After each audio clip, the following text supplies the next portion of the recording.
बलदेव आज जन्मोत्सव आम आज यही उपलक्षे कथा कीर्तन करवा और संगे अच्छे रक्षाबंधन उभय अच्छे तेणु आम यह निष्पत्ति नहीं जे रक्षाबंधन उद्देश्य आम कहवा बलभद्र जन्म सहित वर्णना करवा तो स्टार्ट करवा जय बलदेव जी भगवान की राधा गोविंद जी की गिरिराज गोवर्धन की जय समस्त ऑनलाइन भक्तवृंद सालेपुर की इस्कन सालेपुर की जय। आज देखा जाए सारा भारत वर्ष एक परंपरा रक्षाबंधन परंपरा वास्तविक ये रक्षाबंधन उद्देश्य कौन लोक बारे लोक विभिन्न प्रकार कथा कहते कि रक्षाबंधन उद्देश्य हूँ भिन्न कौन भिन्न जे रक्षाबंधन कहीं कहुए रक्षाबंधन शब्द से रक्षाबंधन एक मंत्रपुत्र कौन गोटे मंत्रपुत्र सूत्र को कौन करते आचार्य माने कौन करती कौन कर मंत्रपुत करके कौन करती शिष्य मान हाथ में बांधती उद्देश्य हूँ जे जे ए जो आसंता वर्ष आग माने चलित वर्ष तुमर कौन हो जीवन धारा कौन हो कुसुमित हो एवं कौन हो ना विपदपूर्ण न हो से मंत्रपुत्र हाथ में बांधती ये कथाटा प्रथम आरंभ होता कौ जगार बाबा पूरा बंद होगा पूरा बंद होगा टिके कौटी आरंभ होगा ना शुक्राचार्य भार्गव जी भृगुमूर्ति भृगुंकर पुत्र शुक्राचार्य आरंभ करते शुक्राचार्य बृहस्पति एवं शुक्राचार्य दिन आचार्य ये आचार्य बृहस्पति होती देवता मानकर आचार्य आ शुक्राचार्य होती असुर मानकर आचार्य कहीं तात्पर्य हूँ जो असुर मैंने सब गंडगोल करती देवता मैंने जो बाड़ाई जाती माने युद्ध में परास्त गोड़ाती से जाए काव्यमाता आश्रम गर्भ में पशि जाती काव्यमाता होती भृगुंकर पत्नी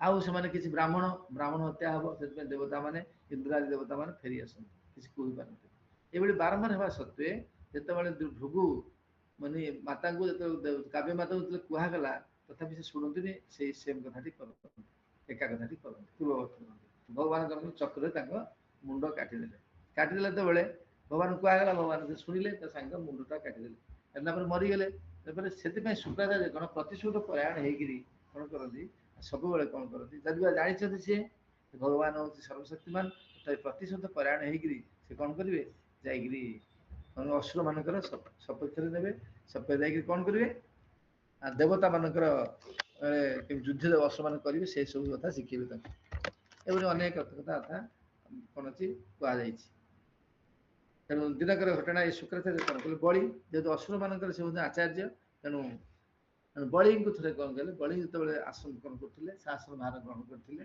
से कौन ना एक दिन यही दिन बलि को हाथ में गोटे मंत्रसूत्र मंत्रपुत सूत्र बांधि सूत्र सूता तार अर्थ हूँ आपण मैंने आजिकल कौन कर रंग रंगिलिया बेंगिलिया कौन कर कहते से नुहे से मंत्र विभिन्न रंग बेरंगर सूता को कौन कर दौड़ सदृश भाई कर हाथ में बांधि दिए आचार्य ही बांधे आचार्य भी कहीं बांधे तेणु यही दिन से कौन करते मंत्रपुत सूत्रटी बांधते से रक्षाबंधन से दिन कौन है चलला कि कौन है ना से तिथिटा उल्ट पाल्ट हो आधा पटपट हो जो खिया पड़ा जो एपट आज हूँ वास्तव में कौन बलदेव जन्म गत काली रक्षाबंधन सारे रक्षाबंधन सेमती गोटे किसी वैदिक नियम नुहे या गोटे पारंपरिक नियम परंपरा आसी आम के वैदिक परंपरा मानिया पड़े तेनाली कौन है जे आचार्य माने निज शिष्य मान कृपा करके हाथ में बांधती बलि हाथ में कौन बांधि से चली कौन है जो भगवान बामन अवतार कौन कले छल भगवान बलि ठार कौन कले त्रिपाद भूमि ग्रहण कले क्या देले इंद्र को देले बलि महाराज कौन होते ना स्वर्ग राजा हो जाते त्रिभुवन राजा होते कि बलि महाराज एत कौन प्राधान्य थिला जे एते शक्ति थिला जे भगवान प्रत्यक्ष भाव में मागी पाइले क्या नियम लज ऑफ नेचर जो लोक दान पुण्य व्रत निष्ठा एवं नियम कानून वैदिक मानुथिबो ताकू डायरेक्ट कहीं सम्मुख भाव में कहीं फेस करें एवं से नियम कानून गुड़ाक भगवान कहते रुक्मिणी चरित्र ଯେ ସେଇ ନିୟମ କାନୁନ ଗୁଡ଼ିକ କ'ଣ ହବ ନା ତାକୁ କାମଧେନୁ ସଦୃଶ ସାହାଯ୍ୟ କରିବେ। କୁକୁଡ଼ି ଚରିତ୍ରରେ କହୁଛନ୍ତି ଯେ ବ୍ରାହ୍ମଣ ଚିଠି ଦେଇକି ଆସିଥିଲେ। ତେଣୁ ବଳିକି ସାମ୍ନାସାମ୍ନି କରିବା ବଡ଼ କଠିନ ବାର୍ତ୍ତା।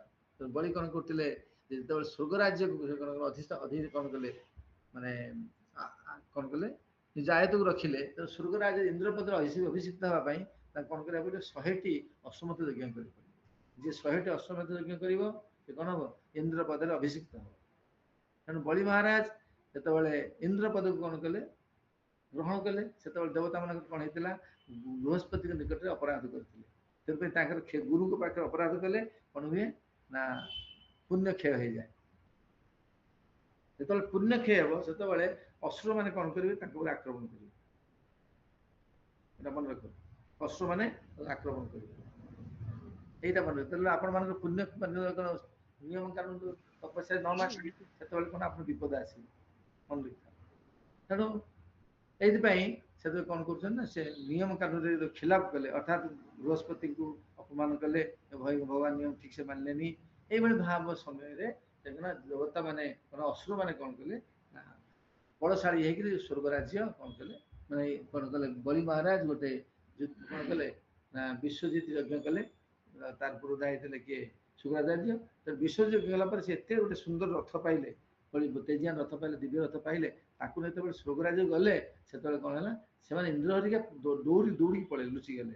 এইଭଳି ଭାବରେ ଅନେକ ଦିନ କ'ଣ ହେଲା ସେ କ'ଣ କଲେ ଲୁଚିକି ରହିଲେ। ଲୁଚିକି ରହିଲା ପରେ ତାଙ୍କ ଦେବମାତା କିଏ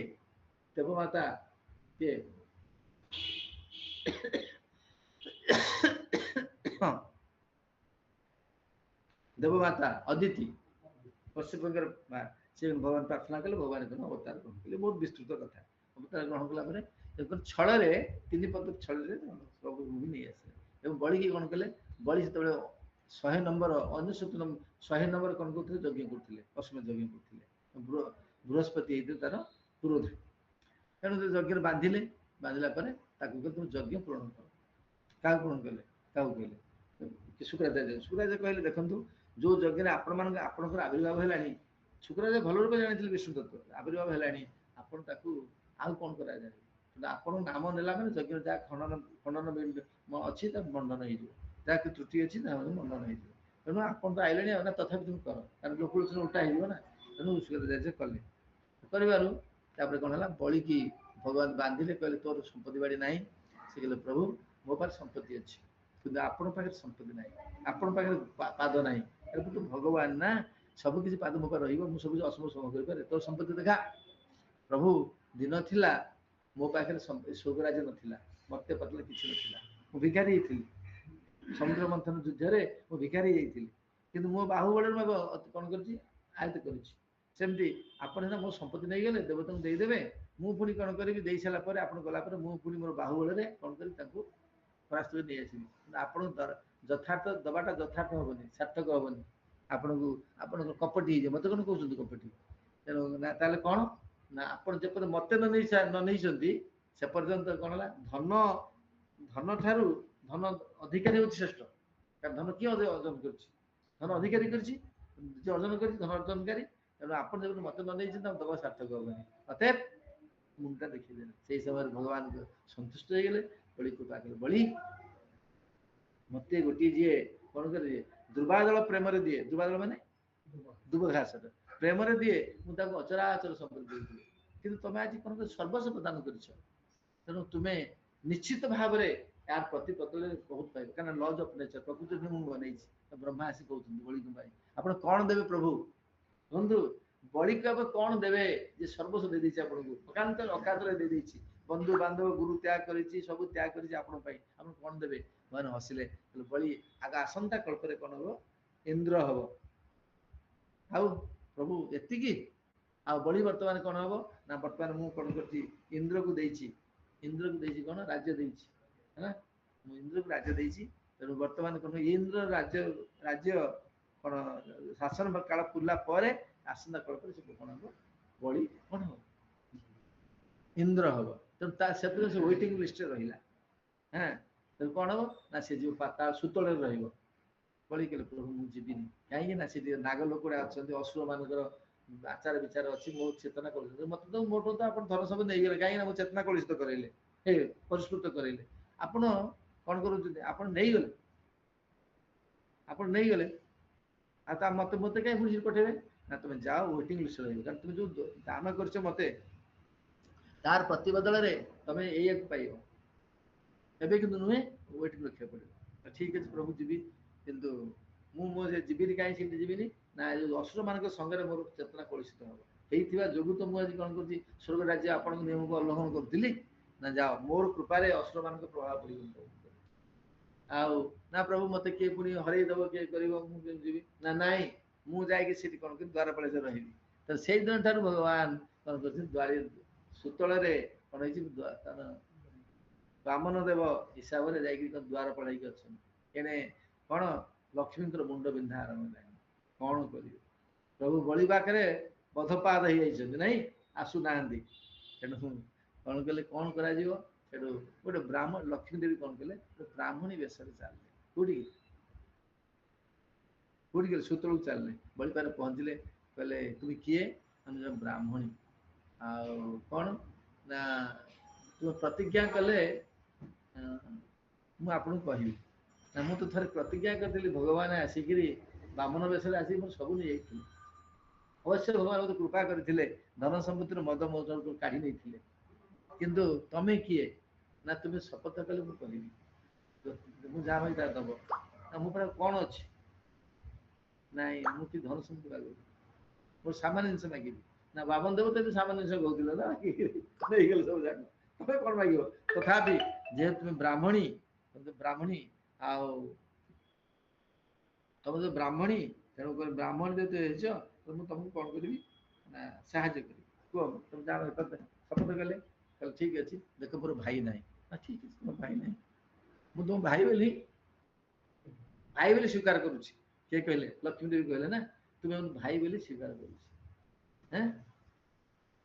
ନା ହଁ ଠିକ ଅଛି ଆଉ ମୁଁ ଭାଇ ହେଇପାରିବି ଆଜି ମୋର ବଡ କଥା ବ୍ରାହ୍ମଣୀର ଭାଇ ହେଇପାରିଛି ତାପରେ ସେଠୁ କହିଲେ ଆଚ୍ଛା ମୁଁ ଯାହା ମାଗିବି ଭାଇଟାର ଭଉଣୀ କଣ ମାଗେ ଭାଇ କିଛି ମାରିକି ମାଗେ କିଛି ଜିନିଷ କି ମୁଁ କିଛି ମାଗିକି ପାରିବିନି ହଁ ଏଇ ଭିକୁ ଭଗବାନ ତମେ ଛଳରେ ନେଇଥିଲେ ମୁଁ ଛଳରେ କିଛି ମାଗିବିନି ମୋ ଭାଇ ଆଉ ଭଉଣୀର ମଙ୍ଗଳ ଚାହେଁ ତ ମୋ ମଙ୍ଗଳ ତ ଚାହେଁ ତ ତୁମେ କିଏ କୁହ ତୁମେ ମଙ୍ଗଳ ଚାହୁଁ ତୁମେ କିଏ କୁହ ତ ସ୍ୱର୍ଗକୁ ଆସ ନା ତୁ ତୀର୍ଥ କର ତ୍ରିବାର ସତ୍ୟ କର ସତ୍ୟ ହେଲା କଣ ନା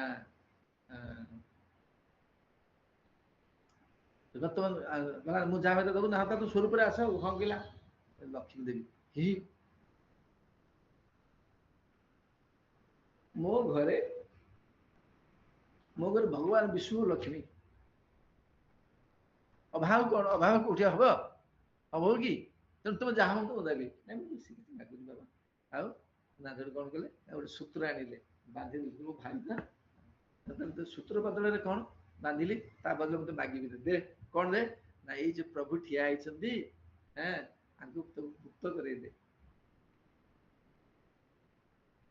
ତାକୁ ମୁକ୍ତ କରେଇଦେ ସେଠୁ ପହଞ୍ଚିଲେ କହିଲେ ତାହେଲେ ତମ ସ୍ୱରୂପକୁ ଆସିଲେ ସ୍ୱରୂପକୁ ଆସିଲେ ଠିକ ଅଛି ମୁଁ ମୁକ୍ତ କରିଦେବି କହିଲେ ବାମନ ଦରବାର ପହଞ୍ଚିଲେ ପ୍ରଭୁ ମୁଁ ଲକ୍ଷ୍ମୀ ଦେବୀକୁ ମୋର ଭଉଣୀ ବୋଲି ସ୍ୱୀକାର କରିଛି ମୁଁ ସବୁବେଳେ ଚାହେଁ ମୋର ଭଉଣୀ ଯେପରି ଆନନ୍ଦରେ ରହୁ ତେଣୁ ଆପଣ ଭଉଣୀ ଭିଣେଇ ମୋର ହେଲେ ଆଜି ତେଣୁ ଆପଣ ଲକ୍ଷ୍ମୀ ଦେଇକି ନେଇକି ଯାଇପାରନ୍ତି ବାମନ ଦେବ କହିଲେ ମୁଁ ପ୍ରତିଜ୍ଞାବଦ୍ଧ ହେଇଛି ତୋ ପାଖରେ ରହିବି ଦ୍ୱାରପାଳ ହେଇକି ମୁଁ କେମିତି ଯିବି ନା ମୁଁ ତ କହୁଛି ଆଜ୍ଞା ତେଣୁ ବାମନ ଦେବକୁ ବିଷ୍ଣୁଙ୍କୁ ଦେଲେ ଲକ୍ଷ୍ମୀ ଦେଲେ କହିଲେ ପ୍ରଭୁ ଆଉ ଗୋଟେ ସର୍ତ୍ତ ହଁ କହ ଚିନ୍ତା ନାହିଁ ଦି ଜଣ ଭାଇ ଭଉଣୀ କହିଲେ କହ ପ୍ରଭୁ ଯେ ମୁଁ ସର୍ବଦା ମୋ ଦ୍ୱାରପାଳ ହିଁ ଆପଣ ରହିବେ ଦି ଜଣ ଯାକ ମୁଁ ସର୍ବଦା ଆପଣଙ୍କୁ ଦର୍ଶନ କରିବି ତଥାସ୍ତୁ ମାନେ ମୂର୍ତ୍ତି ହେଇଗଲେ କୋଉଠି ସୁତଳରେ ମୂର୍ତ୍ତି ହେଲେ ଆଉ ମୁଁ ଯେତେବେଳେ ଚାହିଁବି ଦି ଜଣ ଯାକ ଆସି ମୋ ଘରେ ଉପସ୍ଥିତ ତଥାସ୍ତୁ ସେଇଦିନ ଠାରୁ ବାଳିଆ ବଳିଆ ଯୋଉ ସୂତ୍ର ତ ବାନ୍ଧିଲେ ଲକ୍ଷ୍ମୀ ଦେବୀ ଭଉଣୀ ହିସାବରେ ସେଇଦିନ ଠାରୁ ଭଉଣୀ ମାନେ ଭାଇମାନଙ୍କ ହାତରେ କଣ କରନ୍ତି ଏଇ ସୂତ୍ରଟି ବାନ୍ଧନ୍ତି ହରେ କୃଷ୍ଣ ରକ୍ଷା ସୂତ୍ରରେ ବାନ୍ଧନ୍ତି ଏବଂ ଭାଇ ଠାରୁ କିଛି କଣ କରନ୍ତି ଅର୍ଥ ନିଅନ୍ତି ବା କିଛି ସେଟା ଦବ କଣ ତାଙ୍କର ବାଞ୍ଛିତ ଜିନିଷ ନିଅନ୍ତି ଅର୍ଥ ବାଛି ଦିଅନ୍ତି। ପ୍ରେମିକ ପ୍ରେମିକା ପ୍ରେମିକା ପ୍ରେମିକା ବାନ୍ଧେ ନା, ଏଇଟା ହଉଛି ଭଉଣୀର ଅଧିକାର କଣ ଭାଇକି ହାତରେ ବାନ୍ଧିବ है ना। यही हूँ प्रभुपाद की। वर्तमान बलदेव जन्म सम्बन्ध शुणा। बलदेव जन्म भगवान पराश शक्ति विविध श्रूयते। भगवान अनेक शक्ति अच्छे अंतरंगा बहिरंगा तटस्थ ना। तटस्थ शक्ति माध्यम भौतिक या बहिरंगा शक्ति माध्यम ये भूत सॉरी हाँ बहिरंगा शक्ति माध्यम झार जगत कर। तटस्थ शक्ति हूँ जीव समूह आ अंतरंगा शक्ति निज शक्ति यही तीन भाग व्यवस्था कौन लाभिनी बा आनंददायक शक्ति संबित बा पूर्ण ज्ञान प्राप्त शक्ति शक्ति आ संधिनी जी सेवा करे। लाभिनी शक्ति परिप्रकाश हो श्रीमती राधाराणी आ संधिनी शक्ति परिप्रकाश संबित शक्ति परिप्रकाश होती परमात्मा समस्त हृदय अच्छा जड़ चेतन। संधिनी शक्ति होती जी भगवान सेवा पूजा लगे तेणु तार परिप्रकाश होती किए व्यक्तिगत बलराम जी है ना। बलराम भगवान बलराम से बलराम जन्म तेणु आम बलराम जन्म सम्बन्ध किसी कौन करवा ना कथा कह कथा प्रवचन करवा।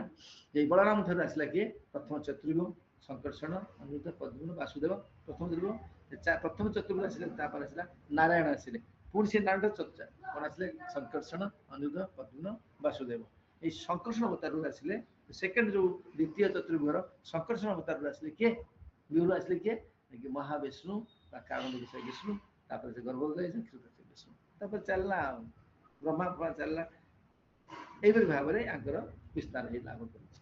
बलराम होती कौन गुरुतत्व बलराम हूँ गुरुतत्व बलराम कौन करेंगे कृष्ण सेवा करेंगे अनुशेष सेवा कर चैतन्य लिखाई बहुत चैतन्य लिखाई बहुत सेवा से करेंगे तेणु सेवा एवं गुरुतत्व कृष्ण से प्राप्त करेंगे श्रीमती राधारायण बलराम हूँ गुरुतत्व तेणु एभली भाव में कौन हो ना बलराम जन्म में आलोचना करेंगे गुरु बलराम तो जानीगले तो नाम चला दशम स्कंद द्वितीय अध्याय शुक द्वितीय अध्याय हूँ बलराम चल जा। अच्छा श्री शुकवाच श्री शुकदेव कहवाक आरंभ कले कौन आज किसी ना दशम स्कंद प्रलंब बकाचारुण तृणावर्त महासन मुष्टिकारिष्टा देवीद पुतना केसी धेनुकै अन्यशा सुरभूपाल बाण भौमादि विजुक्त तदुनाकदनं चक्रे बलि मागध संशय कहते सुखदेव गोस्वामी राजा शुण सुखदेव गोस्वामी कहते राजा शुण कौन मगधराज जरासंध आश्रय सब एकाठी किए हुड़ वाला आदमी सब नठकोट वाले आश्रम कहते मागर संशय माग जरासंध के आश्रय मागर संशय कहते लास्ट चक्रे बलि अत्यंत बलवान चक्रे कला किए जदुनांग कदनम उत्पीड़न जदु मान उत्पीड़न मागध राजा जरासंध सरसंध यही मानू कौन कला एकजुट कला किए प्रलंब बक चारुण तृणावर्त अघासुर मुष्टिक अरिष्ट दिविद पुतना केसी धेनुका बाण नरकासुर और अन्य असुर भूपति मानकर सहायतार पराक्रमशाली कंस जदुवंशी राजा मान कौन कला उत्पीड़न करने आरंभ कला कहीं ना यही मगध राजार ज्वाई हूँ किए कंस तार दीटा झी थे हेती प्रहेती कार जरासंधर तेणु दीटा भौणी बाई क्या कंस को बाई तेणु ज्वाई ज्वाई कथा शुणव जो शशुर कुश हूँ निजे कृष्ण कौन शत्रु जरासंध भी कृष्ण शत्रु तेणु दिज सब एकजुट हो गए सब ये लड़ता भी सैया सब जाक गोटे खाटी कौन है कौन है किए सुखदेव गोस्वामी कौन राजा परीक्षित कौन है ते पीड़िता निविशु कुरुपांचाल के कयान साल्व निदर्भानि सद धान्य देहान कुशलान उत्पीड़न आरंभ कला से कौन कले कौट कौट रहिले ते पीड़िता निबिविशुहु ସେମାନେ ପୀଡ଼ିତ ହେଇକି ଉତ୍ପୀଡ଼ିତ ହେଇ କୋଉଠି ଗଲେ ନିବିବିଶୁ ଶବ୍ଦ ଆଶ୍ରୟ ଗ୍ରହଣ କରିଥିଲେ ବିଭିନ୍ନ ପ୍ରଦେଶରେ। କଣ ସେଗୁଡ଼ିକ? କୁରୁ ପାଞ୍ଚାଳ, କୁରୁ ଦେଶ ପାଞ୍ଚାଳ ପଞ୍ଜାବ, ତାପରେ କେକେ ରାଜ୍ୟ, ସାଲ୍ୱାନ ସାଲୁ ମାନଙ୍କର ଅଧିକୃତ ରାଜ୍ୟ, ସାଲୁର ସାଲୁ ଗୋଟେ ରାଜବଂଶ ଥିଲା, ସେମାନେ ସବୁ ଆଗ କୃଷ୍ଣଙ୍କର ବହୁତ କଣ ଶତ୍ରୁ, ସେମାନେ ଗୋଟେ କଣ ସାଲ୍ୟ ଶିଶୁପାଳ, ସେ ସାଲ୍ୟ ରାଜ ମାନଙ୍କ ଦ୍ୱାରା ଅଧିକୃତ ରାଜା ଥିଲା, ତାଙ୍କର ସେ କଣ କଲେ ସେ ରାଜ୍ୟ ଗୁଡ଼ିକରେ ସେ ବାସ କଲେ। ବିଦ୍ରଭାନ ବିଦର୍ଭ ରାଜ, ବିଦର୍ଭ ନିଷଧାନ ନିଷେଧ ମାନଙ୍କର ଅଧିକୃତ ରାଜ୍ୟରେ ସେମାନେ କଣ କଲେ। ବିଦେହାନ ବିଦେହ ରାଜ୍ୟରେ, କୋଶଳ ନା ଅପି କୋଶଳ ରାଜ୍ୟରେ ଯାଇକିରି ଲୁଚିକି ରହିଲେ। କୋଉମାନେ? ଯାଦବ ମାନେ ଯାହାର ଲୁଚିକି ରହିଲେ ହେଲା। କେହି ଗଲେନି, ସେ ରହିଲେ। କୋଉଠି ରହିଲେ? କୋଉଠି ରହିଲେ? ସେଇ କଂସ ପାଖରେ ରହିଲେ। କୋଉଠି? ମଥୁରାରେ ରହିଲେ। ଏକ ତମନୁ ରୁନ୍ଧାନା ଜ୍ଞାନ୍ତୟ ପଦୁପାସତେ ଯତେଷୁ ଷଷ୍ଠେଷु ବାଳେଷु ଦେବକ୍ୟା ଉଗ୍ରସେନିନା। ସପ୍ତମ ଏକ ଏକ ମାନେ ଅନ୍ୟ ଏକ ସେମାନଙ୍କ କେତେ ଜଣ କଣ କଲେ? ତମ ଅନୁରୁନ୍ଧାନା ମାନେ ତାଙ୍କୁ ତା ନୀତି କି ଅନୁସରଣ କରି, କାହାକୁ? କଂସ କଥା ମାନି କଣ କଲେ? ଜ୍ଞାନ୍ତୟ ଆତ୍ମୀୟ ଜନ, ତାଙ୍କର କେତେ ଜଣ ଆତ୍ମୀୟ ଜନ କଣ କଲେ? ପର୍ଯ୍ୟପାସତେ ତା ସହିତ ଏକତ୍ର ରହିଲେ। କୋଉଠି? ମଥୁରାରେ ରହିଲେ। ହତେଷୁ ଷଟେଷୁ ବାଳେଷୁ ସେମାନେ କିଏ? ବସୁଦେବ, ଦେବକୀ, ଉଗ୍ରସେନ ଏବଂ ଗଲେ ରହିଲେ। କଣ ହେଲା? ହତେଷୁ ଷଟେଷୁ ବାଳେଷୁ, ଦେବକୀଙ୍କର ଯୋଉ 6ଟି ଗର୍ଭ କଂସ ହତ୍ୟା କରିଥିଲା, ସେ ବଡ ଚାପ୍ଟର ଯେ ଜନ୍ମାଷ୍ଟମୀ କହି ସେ କହିଲେ ବାଳେଷୁ ଦେବଜ୍ଞା ଅଗ୍ରସେନା। ତେଣୁ ସେ ଅଗ୍ରସେନା ମାନେ ଇଏ ହଉଛି ଉଗ୍ରସେନଙ୍କର ପୁତ୍ର କଂସ ଦ୍ୱାରା ଦେବକୀଙ୍କର 6ଟି ପୁତ୍ର କଣ ହେଲେ? ହତ୍ୟା ହେଲେ। ତାପରେ କଣ ହେଲା? ସପ୍ତମ ବୈଷ୍ଣବ ଧାମ ଅନନ୍ତଂ ପ୍ରଚକ୍ଷତେ ଗର୍ଭବଭୂବ ଦେବକ୍ୟା ହର୍ଷ ଶୋକ ବିବର୍ଦ୍ଧନ। ତାପରେ କଣ? ସପ୍ତମ ଗର୍ଭ ଆସିଲା। ପ୍ରଭୁଜୀ ଟିକେ ପାଣି ଦିଅ ପିଇବା ପାଇଁ। ନାଇଁ ଖାଲି ପାଣି, ଖାଲି ପାଣି ପରେ କ୍ଷମା ଆସିଲେ କରିବ। ବହୁତ ପାଣି ନେଇକି ଯିବାକୁ ପଡ଼ିବ। ତେଣୁ କଣ ହେଲା ନା ଷଷ୍ଠ 6ଟି ପିଲା କଣ ଦେବକୀଙ୍କର ହତ ହେଲା। ତାପରେ ସପ୍ତମ ବୈଷ୍ଣବ ଧାମ, ସପ୍ତମରେ କିଏ ଆସିଲା? ବୈଷ୍ଣବ ଧାମ। ସପ୍ତମରେ କିଏ? ବୈଷ୍ଣବ ଧାମ ଆସିଲା। ଅର୍ଥାତ୍ ଯାହାକୁ କୁହାଯାଏ ଅନନ୍ତ ପ୍ରତୀକ୍ଷତେ, ବୈଷ୍ଣବ ବିଷ୍ଣୁଙ୍କର ଧାମ ସପ୍ତମ ଗର୍ଭରେ ଆସିଲେ। ବୈଷ୍ଣବ ଧାମ ଅଂଶ ଯାହାକୁ ଅନନ୍ତ ବୋଲି କୁହାଯାଏ, ସେ ହଉଛି ବଳରାମ। ପ୍ରଚକ୍ଷତେ ତାକୁ ସେ ବିଖ୍ୟାତ। ତାପରେ ଗର୍ଭ ବଭୂବ ଦେବକ୍ୟା, ବଭୂ ମାନେ ହେଲେ ହେଲା, ହେଲେ ବା ହୋଇଥିଲେ। ତେଣୁ ଗର୍ଭରେ ଆସି ସ୍ଥାନ ହେଲା। ଦେବକ୍ୟା ଦେବକୀଙ୍କର ଗର୍ଭରେ ଯାହାହେଲେ ଯେମିତି ପହଞ୍ଚିଲେ କଣ ହେଲା? ହର୍ଷ ଶୋକ ବିବର୍ଦ୍ଧନ, ଏକ ସଙ୍ଗରେ ହର୍ଷ ଶୋକ ବର୍ଦ୍ଧନକାରୀ, ହର୍ଷ ବର୍ଦ୍ଧନକାରୀ ଓ ଶୋକ ବିନାଶକାରୀ ହେଲା। ହର୍ଷ ଶୋକ ବିବର୍ଦ୍ଧନ। ତେଣୁ କଣ କଲେ? ଏକ ସମୟରେ କଣ ହେଲେ? ଆସି ରହିଲେ ଦେବକୀ ଗର୍ଭରେ। ଦେବକୀ ବହୁତ ଆନନ୍ଦରେ କଣ ହେଲେ? କଣ ହେଲା ନା ରହିଲେ। ମୁହଁ ବହୁତ ତେଜିଆନ ହେଲା ତାଙ୍କର। କାହାର? ଦେବକୀ। ଲୋକ ଭାବିଲେ କଣ ହେଲା, କଣ ହେଲା? କେହି ଆସିଲେ, କଂସ ବି ଭୟ ବଢିଲା। କଂସ ଭୟ ବଢିଲା। ତାପରେ ଖାଲି ପାଣି ଆଣ। ତାପରେ କଣ ହେଲା ନା ଭଗବାନ ଅପି ବିଶ୍ୱାତ୍ମା, କିଏ? ଭଗବାନ ଅପି, ଭଗବାନ ହେଇ ମଧ୍ୟ କିଏ? ଭଗବାନ ଅପି ବିଶ୍ୱାତ୍ମା ବିଦିତ୍ୱା କଂସଜଂ ଭୟମ୍। ଆଜି ସୁପ୍ରଭା ଆସିନାହାନ୍ତି କି?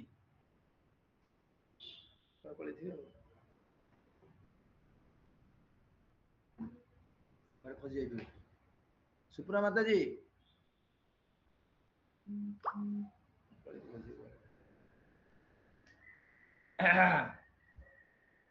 ଭଗବାନ ଅପି ବିଶ୍ୱାତ୍ମା ବିଦିତ୍ୱା କଂସଜଂ ଭୟମ୍ ଯଦୁନାଂ ନିଜନାଥାନାଂ ଯୋଗମାୟଂ ସମାଧିସତ୍। ତେଣୁ କହିଲେ ଏବେ ଗର୍ଭରେ କିଏ ଅଛି? କିଏ ଗର୍ଭରେ ଅଛି? ଅନନ୍ତ ଶେଷ ଆସି ଗର୍ଭରେ ପହଞ୍ଚିଲେ। କାହା ଘରେ? ଦେବକୀ ଗର୍ଭରେ। ଯେତେବେଳେ କଣ ହଉଥିଲା ନା ସମସ୍ତେ ଭୟରେ ଏଣେ ତେଣେ ଭିତରେ ବାସ କରୁଥିଲେ। ସେତେବେଳେ କଂସର କଂସ ଭୟରେ ବସୁଦେବଙ୍କର 16ଟି ପତ୍ନୀ ଥିଲେ। 16ଟି ପତ୍ନୀ। ସବା କନିଷ୍ଠା ହଉଛି କିଏ? ଦେବକୀ। ତାଙ୍କ ଉପରେ ହଉଛି କିଏ? ରୋହିଣୀ। ରୋହିଣୀ ମଧ୍ୟ ବସୁଦେବ ବହୁତ ଭଲ ପାଉ, କିଏ? କଂସ ବହୁତ ଭଲ ପାଉଥିଲା। ତେଣୁ ବସୁଦେବ ରହୁଥିଲେ କୋଉଠି? ବନ୍ଦୀ ଘରେ ରହୁଥିଲେ। ସେତେବେଳେ ରୋହିଣୀ କଣ କରନ୍ତି ନା, ରୋହିଣୀ ସେ ନିଯୁକ୍ତ କରିଥିଲା, ଯେହେତୁ ରାଜପୁତ୍ର ନା, ତାଙ୍କୁ କଣ ଖାଇବା ପିଇବା ଦବା ନେବା କରୁଥିଲା। ତେଣୁ ତାଙ୍କୁ କଂସ କଣ କରୁଥିଲା ନା ଅନୁମତି ଦେଇଥିଲା। ଯେତେବେଳେ ଦେଇଥିଲା, ଯେତେବେଳେ ରୋହିଣୀ କଣ ହେଇଥିଲେ, ଯାଉଥିଲେ ଏବଂ ତାଙ୍କ ସେ ଦେବକୀ ରହୁଥିଲେ। ଉଭୟ ପତ୍ନୀ ଏକ ସମୟରେ ହେଇଥିଲେ କଣ? ଗର୍ଭବତୀ ହେଇଥିଲେ ଉଭୟ ପତ୍ନୀ। ଏଟା ମନେ ରଖ, ଏଟା ହଉଛି ହରିବଂଶ ଲେଖା ହେଇଛି। ସେଠି କଣ କହୁଛନ୍ତି? ସେଠି କହୁଛନ୍ତି ଭଗବାନାପି ବିଶ୍ୱାତ୍ମା ବିଦୁତ୍ୱା କଂସଜଂ ଭୟଂ। ଭଗବାନ କଣ ଆପି ହେଇ ମଧ୍ୟ, ଅସମ୍ଭବ ସମ୍ଭବ କରିବା ଲୋକ ହେଇ ମଧ୍ୟ ସେ କଣ କଲେ? ବିଦିତ୍ୱା, ଜାଣି, ଏସବୁ ଜାଣିକିରି କଂସଜ ଭୟଂ, କଂସକୁ ଭୟ କଲେ। କଂସ ଭୟରେ କଣ କଲେ? ଯଦୁନାଂ ନିଜ ନାଥାନାଂ, ଯିଏ ହଉଛନ୍ତି ଯଦୁମାନଙ୍କ ନିଜ ନାଥ ବା ପରମାଶ୍ୱର ଭଗବାନ, ସେ କଣ କଲେ? ଯୋଗମାୟାଂ ସମାଦିଶତ୍, ଯୋଗମାୟାକୁ ଡାକିଲେ, ଆଦେଶ ଦେଲେ ବା ଡାକିଲେ, ଆସ। ମାନେ ତ ଭୟ ଦରକାର ନଥିଲା ନା, କଣ ଦରକାର ଥିଲା ଡାକିଲା? କିଛି ଦରକାର ନଥିଲା। ଡାକିଲେ କାହିଁକି? କହୁଛନ୍ତି ଭଗବାନ ଅପି, ଭଗବାନ ହେଇ ମଧ୍ୟ, ଯଦୁନାଂ ନିଜ ନାଥାନାଂ, ଯଦୁମାନଙ୍କ ନିଜ ନାଥ ଯେ ଭଗବାନ ହେଇ ମଧ୍ୟ, ଅସମ୍ଭବ ସମୟ କଲା ଲୋକ ହେଇ ମଧ୍ୟ, ସେ ଭୟ, କଂସ ଭୟରେ କଣ କରୁଛି? ଯୋଗମାୟାକୁ ଡାକିଲେ। ଆଚ୍ଛା, କଣ କଲେ ଡାକିକିରି? କଥାଟା ଧ୍ୟାନ ସେ ଶୁଣ।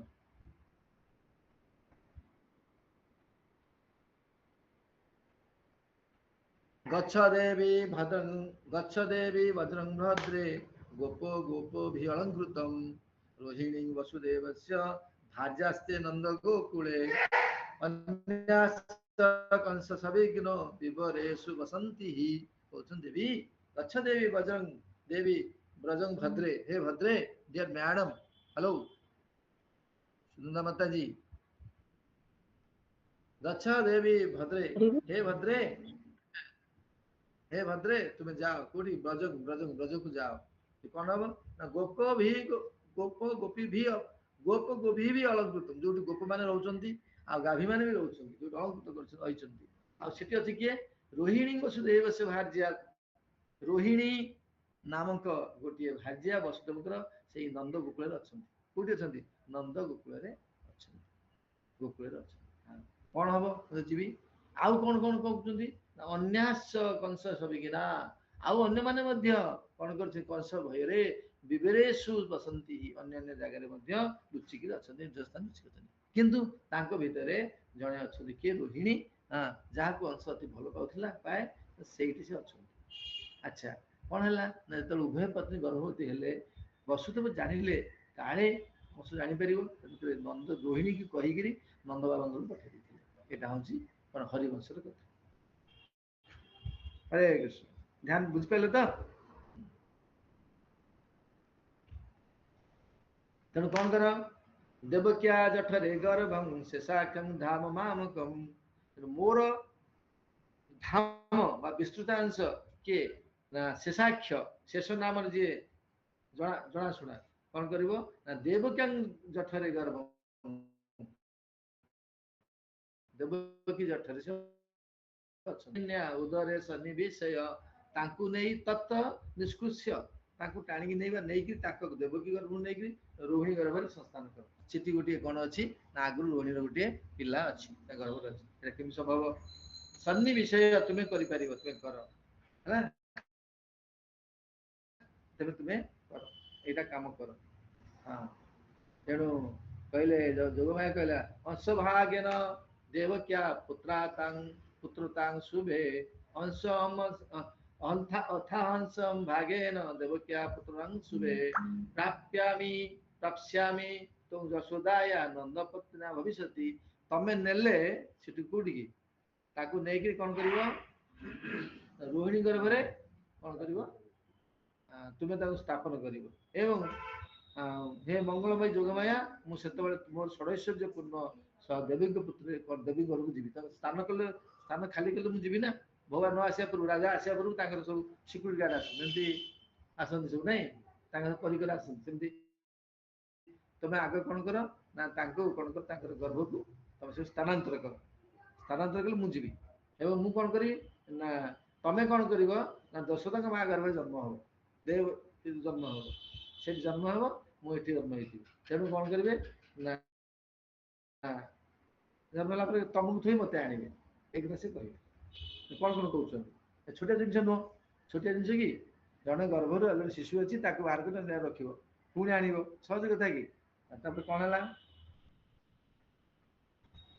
ତେଣୁ ଭଗବାନ କହୁଛନ୍ତି ଯେ ଯୋଗମାୟା କହିଲେ ଆଜ୍ଞା ଏଟା ଛୋଟିଆ ମୋଟିଆ କଥା ନୁହଁ ପୂର୍ବରୁ କି କହିପାରେ ମାନେ ପ୍ରଶ୍ନ ଉଠିପାରେ ଛୋଟିଆ ଜିନିଷ ନୁହେଁ ବହୁତ କଷ୍ଟ କଣ କରାଯିବ କଣ କରାଯିବ ନା ଭଗବାନ କଣ କହିଲେ ହରେ କୃଷ୍ଣ ଭିଡିଓ କୁଆଡେ ଗଲା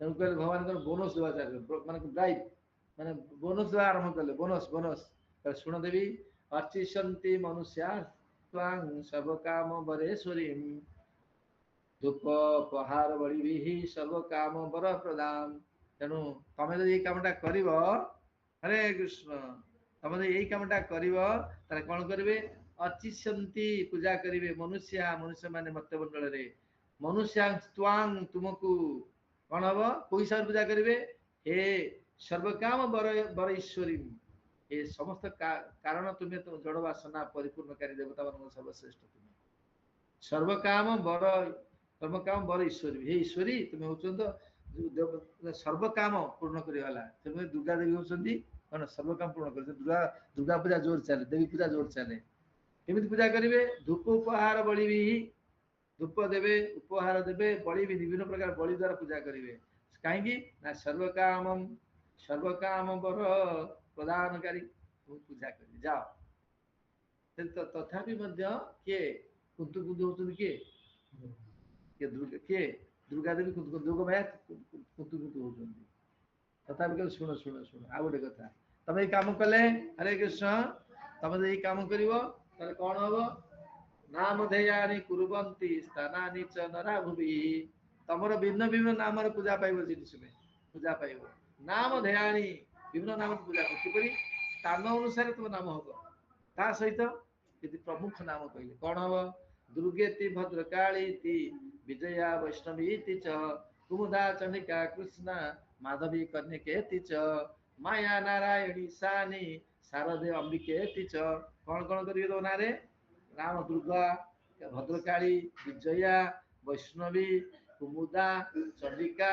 କୃଷ୍ଣା ମାଧବୀ କନ୍ୟାକୁମାରୀ ତାପରେ ମାୟା ନାରାୟଣୀ ଈଶାନୀ ଶାରଦା ଅମ୍ବିକା ଏଇଭଳି ଭାବରେ ଅନେକ ନାମ ପୂଜା ପାଇବ ତା ସହିତ ତମର ଆହୁରି ଅନେକ ନାମ ହବ ସ୍ଥାନ ଅନୁସାରେ ମଧ୍ୟ ତୁମର ଆହୁରି ଅଧିକା ଅଧିକା କଣ ହବ ନା ପ୍ରଚାର ପ୍ରସାର ହବ ତେଣୁ ଯାଅ ଦେବୀ ଖୁସି ହେଇଗଲେ ସେଇଥିପାଇଁ କଳିଯୁଗରେ କଣ ହଉଛି ଦୁର୍ଗା ପୂଜା ପ୍ରବଳ କାଳୀ ପୂଜା ବେଶୀ ନୁହେଁ କି ନାଇଁ ପ୍ରାଧାନ୍ୟ ତା ସହିତ ସମୁଖ ପୂଜା ଦୁର୍ଗା ଦେବୀ ଆସିଲେ ସବୁ ଆସିଲେ ଆମ ହଜବେଣ୍ଡ ଆସିବେ ନା ନାଇଁ ଯାଅ ଏଇ କାମ କର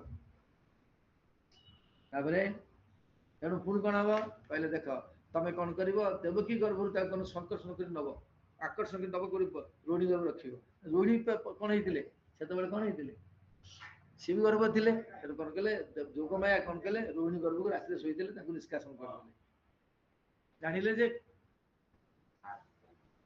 ନିଷ୍କାସନ କରିଦେଲେ ହେଲା ରୋହିଣୀ ଗର୍ଭ ଖାଲି ହେଇଗଲା ରୋହିଣୀ ଜାଣିଲେ ଯେ ମୋର ଗର୍ଭପାତ ହେଇଗଲା ଏବଂ ରାତିରେ କଣ କରୁଛନ୍ତି କୃଷ୍ଣ ଦେବକୀ ଗର୍ଭରୁ ନେଇକି ସଂକର୍ଷଣ ସେଠି ଥୋଇଦେଲେ ତେଣୁ ସକାଳୁ ଉଠିଲା ବେଳକୁ ଗର୍ଭ ଖାଲି କାହାର ଦେବୀ ଗର୍ଭ ଖାଲି ପ୍ରଚାର ହେଲା ଯେ ସପ୍ତମ ଗର୍ଭଟା ନଷ୍ଟ ହେଇଗଲା ଲୋକମାନେ ହାହା କଲେ ଦେବକୀ ସପ୍ତମ ନଷ୍ଟ ହେଲା କିନ୍ତୁ ସ୍ଥାନାନ୍ତରିତ ହେଇଗଲା ଗର୍ଭ ସଂକର୍ଷଣ ତମ୍ବେ ପ୍ରାହୁ ସଂକର୍ଷଣ ଭୁବି ରମେତି ଲୋକ ରମଣାଥ ବଳଭଦ୍ର ବଳଚ୍ଛୟା କହିଲେ ସେଇ ଯେହେତୁ ସେ କଣ ଦେବକୀ ଗର୍ଭରୁ ଯାଇକି ସେଠି ରହିଲେ ତାଙ୍କ ନାଁ ହେଲା ସଂକର୍ଷଣ ଆକର୍ଷଣ ଦେଲେ ପ୍ରାହୁ ସଂକର୍ଷଣ କୁହାଗଲା ଆଉ ରାମେତି ମାନେ ରାମ ନାମରେ ପରିଚିତ ହେବେ ଏବଂ ଲୋକ ରମଣାଥ ଜନମାନଙ୍କୁ ବହୁତ କୃପା କରିବା ଫଳରେ ସେ କଣ ହବ ବଳଭଦ୍ର ତାଙ୍କୁ ବଳଭଦ୍ର ନାମରେ ସମ୍ବୋଧନ କରିବେ ବଳଚ୍ଛୟ ଅମିତ ବଳ ଯୋଗୁଁ ତାଙ୍କୁ କେହି ପାରିବେନି